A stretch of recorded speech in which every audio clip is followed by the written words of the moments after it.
The story of Bronislaw Malinowski is one of the greatest tales in anthropology.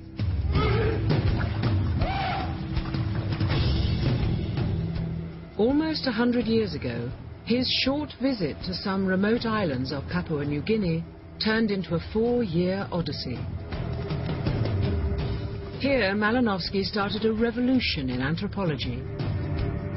He left behind the colonial settlements to live cheek by jowl with the natives.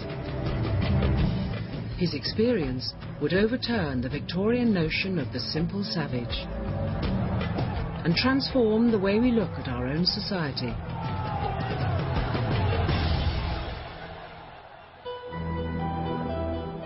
But with the publication of his private diaries in 1967, a complex truth about the man began to come out.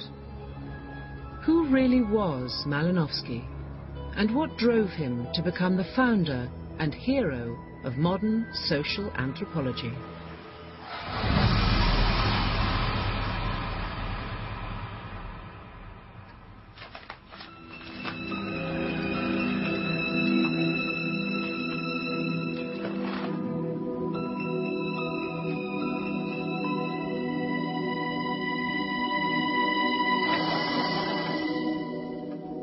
In 1942, at Yale University, some battered notebooks were found on top of a cupboard.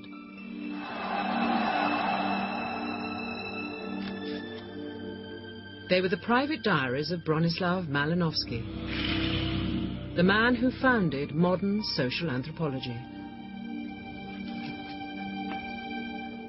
For a further 25 years, these diaries were a closely guarded secret, until 1967, when their publication sent shockwaves through the world of anthropology.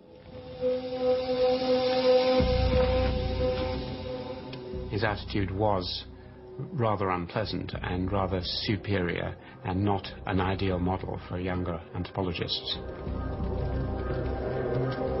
The diaries from this hero was shown to have feet of clay, to be a lustful, indiscreet, arrogant, lying, racist at times.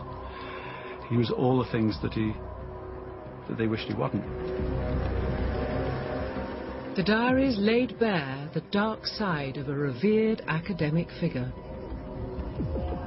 This film reveals a man driven close to the edge of reason in his passionate pursuit not only of a new science, but of his own power and prestige.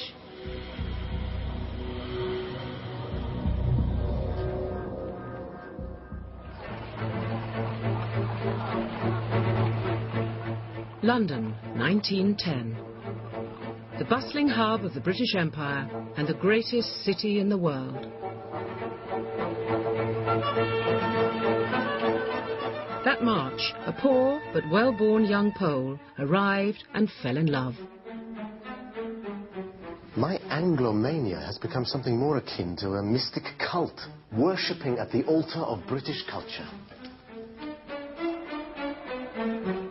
Fascinated by England's social structure, Malinowski desired to be part of the upper classes.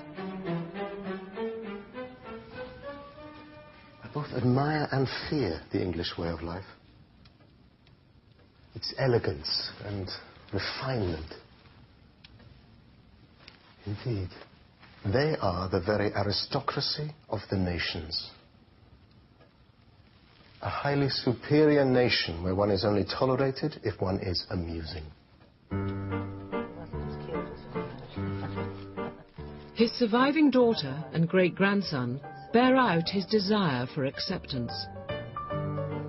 There's a photograph of him at a dinner party, and he's obviously very pleased that he's with Sir Thingamy and Lord Whatnot and the Duchess of Blah, and who's to blame him? Yeah.